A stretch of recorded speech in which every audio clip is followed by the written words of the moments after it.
бо дар назардошти дастрасӣ ба таърихи пурғановати мардуми тоҷик аз ҷониби пешвои муаззами миллат муҳтарам Эмомалӣ Раҳмон, китоби қаҳрамони миллат Бобоҷон Ғафуров тоҷикон ба ҳар оилаи тоҷик ҳамчун армоғон дастрас карда шуд. Ин китоб таърихи пурғановати мардуми тоҷикро дар масири қарнҳо бозгӯ гардида, имрӯз насли ояндасоз аз он маншаи воқеӣ мегирад. ҷамоати деҳоти гадолиев Корбоншо яке аз ҷамоатҳои калонтарини ноҳияи Рӯшқала ба ҳисоб меравад ва хушбахтона имрӯз ҷамоати деҳоти гадолиев Корбоншо 1062 хоҷагӣ доранд ва хушбахтона имрӯз бо дастгирии асосгузори соли ваҳдати миллӣ пешвои миллат муҳтарами Эмомалӣ Раҳмон яке аз тӯҳфаҳои гаронбаҳое ки барои ҷомеаи ҷавонӣ, барои ҷомеаи Тоҷикистон аст, имрӯз сокинони ҷамоати деҳоти гадолиев Корбоншо ин тӯҳфаи гаронбаҳоро дастрас менамоянд ва аз номи кулли сокинони ҷамоати деҳоти гадолиев Корбоншо ба пешвои муаззами миллат миннатдории худро баён мекунем ки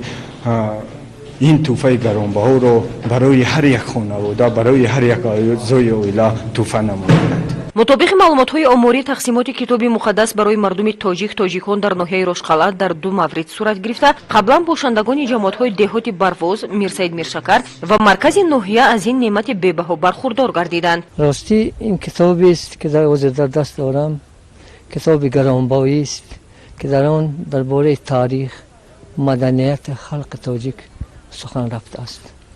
ва имрӯз ки ин тӯҳфаи гаронбаҳоро сарвари кишвар ҷаноби олӣ ба тамоми мардуми Тоҷикистон тӯҳфа намудааст, изҳори миннатдорӣ мекунам. ҳар як халқ, хусусан халқи тоҷик бояд аз маданият, таърихи худ огоҳ бошад. зеро дар даврони ҷаҳоншавӣ мо бояд тоҷикон аз таъриху маданияти худ бохабар бошем. хусусан барои насли навраси имрӯза ки президенти ҷумҳурии Тоҷикистон онҳоро ояндаи миллат маърифӣ кардааст, бояд огоҳӣ бошад. ин бояд китоби рӯйситолии ҳар як мардуми бошарифи тоҷик бошад. ман бори дигар барои ин тӯҳфаи арзишманд ба ҷаноби олӣ, ба президенти ҷумҳурии Тоҷикистон, сарвари кишвар сидқан ташаккур мегӯям.